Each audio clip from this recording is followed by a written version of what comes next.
Mahilig ka din ba mag-ride sa iba't ibang lugar pero problema mo palagi ang ngawit sa matagal na biyahe? O ikaw ay naghahanap ng bagong motor na may pagka-old school ang datingan na kaya pa rin makipagsabayan sa kung ano ang trend sa panahon ngayon? Well, baka ito na ang motor na nararapat sa'yo. Thanks to QJ Motor Antipolo for showing me this very awesome retro classic cruiser bike that they got. Ladies and gentlemen, let's give it up for QJ Motor SRV200.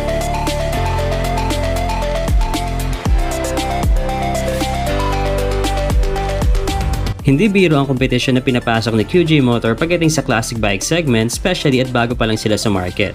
At hindi rin ganun kadaling tapatan ang mga nauna na sa industriyang ito. Kaya naman imbis na makipagsabayan sila sa mga old school style na motor, hinaluan nila si SRV200 ng modernong approach. Nang sa gayon madali lang mo showcase ni QJ Motor ang mga strengths nila with this cruiser bike that they got. Unang tingin pa lang very evident na agad yung pagiging elegante ng itsura niya. Classic style Siyempre with the touch of modern approach with its full LED lighting system mula sa headlight hanggang sa tail at maging sa mga turn signals ito. Digital na din ang kanyang gauge na kung saan makikita ang mga necessary information about sa motor tulad ng speedometer, tachometer, trip meter, odometer, fuel gauge, clock, engine check warning, turn signal indicator at iba pa. It also got some basic switches na very utilitarian naman. We get the starter, kill switch, hazard switch, high and low beam, flasher, turn signal switch at busina. May built-in charging port na din pala si SRV200 for our gadgets. Ayos! It is equipped with an oil-cooled 197cc single-cylinder overhead valve engine, 4-stroke, 2 valves fuel injection system at may 5-speed transmission. Ito may maximum power na 12.7 HP at 7,500 RPM at may maximum torque na 13.9 Nm at 6,000 RPM. With those numbers kayang-kaya talaga makasabay ni SRV200 sa mga counterparts niya.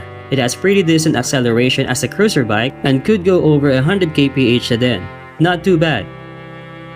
Sa gulong naman niya, ito ay nakamags na akma naman sa style ng mga cruiser bike. Equipped with off-road tires 90/90 by 17 sa harap habang 130/90 by 15 naman sa likod. It got the same braking system naman sa front and rear na may single disc dual piston caliper. Mas malaki nga lang ng bahagya yung disc brake sa front in comparison sa rear. Meron itong conventional telescopic fork para sa front suspension at adjustable dual shock absorber naman sa likod na oil damp. Seat height niya ay 720mm lang na paniguradong swak na swak kahit sa mga shorter rider. 152 kilograms lang yung timbang nito, may malaking tangke na 14.7 liters at may average fuel consumption na 38 to 40 kilometers per liter. Tipid sa gas.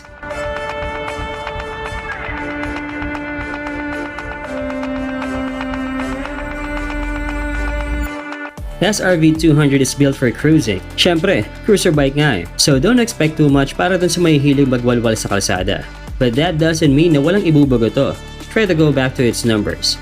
You can still overtake on a timely manner if needed at pagdating naman sa chillax riding dun mo mas may enjoy ang riding experience mo dito. May malapad na upuan, saktong positioning lang sa mga foot peg for cruising, mataas na handlebar na something na would tell everyone na, hey, I'm just chilling around, I no rush. At sa ganyang facing ng biyahe mas masisilayan pag mabuti ng mga tao kung gaano ka kaastig sa dala mong motor. And for you at the same time na mas pa-enjoy mo pa ang magagandang tanawin sa bawat location na yung pupuntahan. Sarap talaga mag-chill ride sa ganitong motor. Hindi nakaka-off balance at hindi awkward tingnan kahit mabagal ka lang. You know what I'm saying?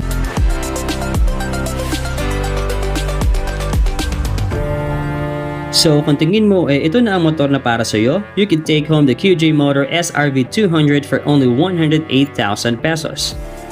Yes, you heard it right again. Napakasulit na nito para sa isang less than 110k na motor.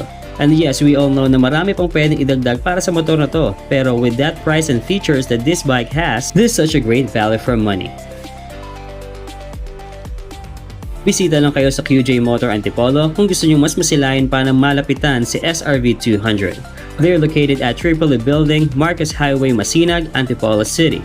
Tabi lang sila ng Super 8 to be exact. You got a lot of colors to choose from. They also got their own service center na din for your bike maintenance and a lounge area while you're waiting for your bike.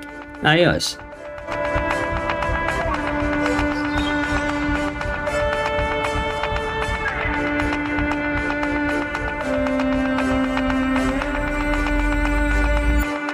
I would like to thank Premium Gears para sa ating custom riding jersey. Marami pang mga iba't ibang disenyo ang pupwede niyong pagpilian. Preskong suotin, high quality and very affordable pa. message lang kayo sa FB page ng Premium Gears para maka-order. B-Boy LMD here, and thank you so much for watching Respeto Kagulong. Make sure to subscribe, hit the bell, don't forget to like and follow us on Facebook. Just remember to be safe always and enjoy every ride. Bye for now, and I'll see you guys on the next one.